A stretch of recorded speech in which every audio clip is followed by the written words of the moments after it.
May the Force be with you. My name is Exar.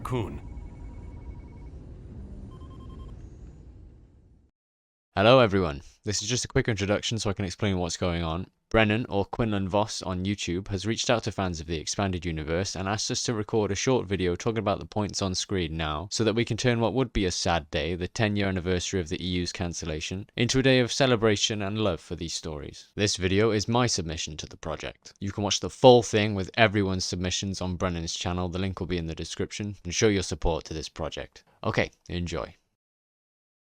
The Force be with you. My name is Jack. I go by exar coom on YouTube. I've been a Star Wars fan since before I have memories. I can't even remember what my reaction to I Am Your Father was. I've also enjoyed reading since I was a kid in primary school, so delving into Star Wars books was only a matter of time for me. I went a long time knowing that somewhere out there were books and comics that told the stories between the movies that I'd always wanted to learn about, though it took me a while to actually pursue them.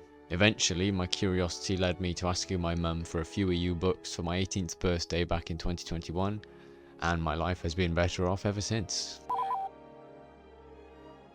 I've had a long think, and even though I adore many of the characters the EU has given us, Ulic and Revan and Plagueis and Ferris and Thrawn and Mara, even Gantoris, and Lumpy of course, I think it would be sacrilegious if I didn't say that Exar Kun was my favourite. I'm a big fan of Tales of the Jedi and the Jedi Academy trilogy. Dark Lords of the Sith and the Sith War were actually the first Star Wars comics I ever read, and he's just such a grand character, having caused so much chaos in the galaxy, and his involvement with the Yavin Academy is all just so interesting to me.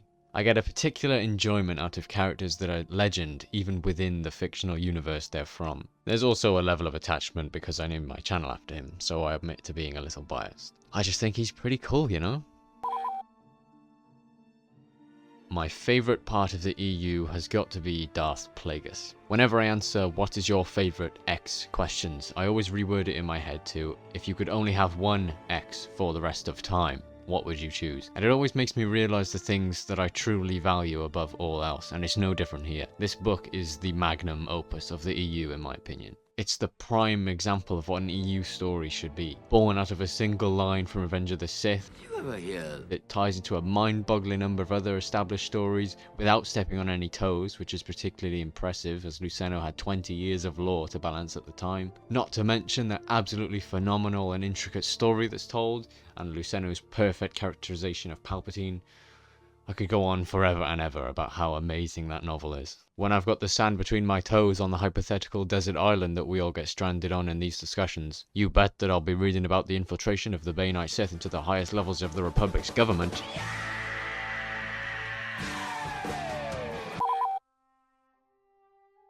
The EU does a lot for me in my everyday life. When I need an escape, it gives me a place to go, but not only that, it has also helped me to become a better and happier person in general. To prove this, let's get sappy. I've collected 3 quotes that have stuck with me and mean a lot to me. Once defeat was conceded in the mind, its reality was inevitable. Now, I admit Darth Maul isn't the best role model when it comes to morality, though his discipline is unparalleled. Whenever I'm working towards a goal, say an assignment for university, and I find myself struggling and those doubts start creeping in, what if I'm not good enough? What if I do all this work only to get a low grade? I remember that failure can only have you if you give it permission. In order to succeed, you must fully believe that you are capable of achieving what you are attempting to do. So sorry that you hate. So useless hate. Simple philosophy, I know, but I believe it's that startlingly profound simplicity that really planted this quote in my mind. Full of action and full of a very, very interesting basic philosophy that we all need to be reminded of.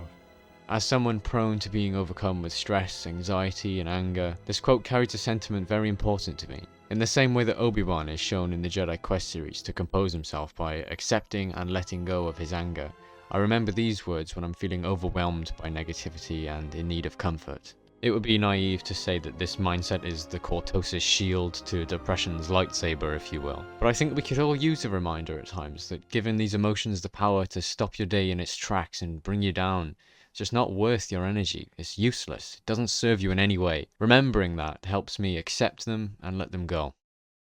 This final one I'll leave to speak for itself. You weren't in the med lab. I thought I might find you here. We're just finishing up. See? Good as new. Anakin, the most difficult trial a Jedi must face is to look inside oneself. Often we see things we don't like, but these aspects are not set in stone. It is our decisions that shape our destinies. I learned from Darth Maul to always believe that I can achieve my goals. Master Zhao taught me to only give my focus to matters that are worthy of my energy. And Obi-Wan helped me to use introspection as a means to improve myself rather than dwelling on my flaws. I hope that section wasn't too pretentious. Here's a lumpy gif just in case as an apology. It's hard to put into words other than saying having the EU continued would add another layer of excitement to our lives. Just imagine being excited for new Star Wars again, having it as an active source of joy rather than it simply existing in the stasis that it's been in for the last 10 years. Not to mention the fact that we could finally get proper endings to many of the prematurely cut off plot lines. Let's hope that this project can make some waves so that this dream of ours can finally become a reality. I want to thank you all for your time. Thank you, Brennan, for having me. And long live the expanded universe. I have already learned more than even the Jedi Masters knew.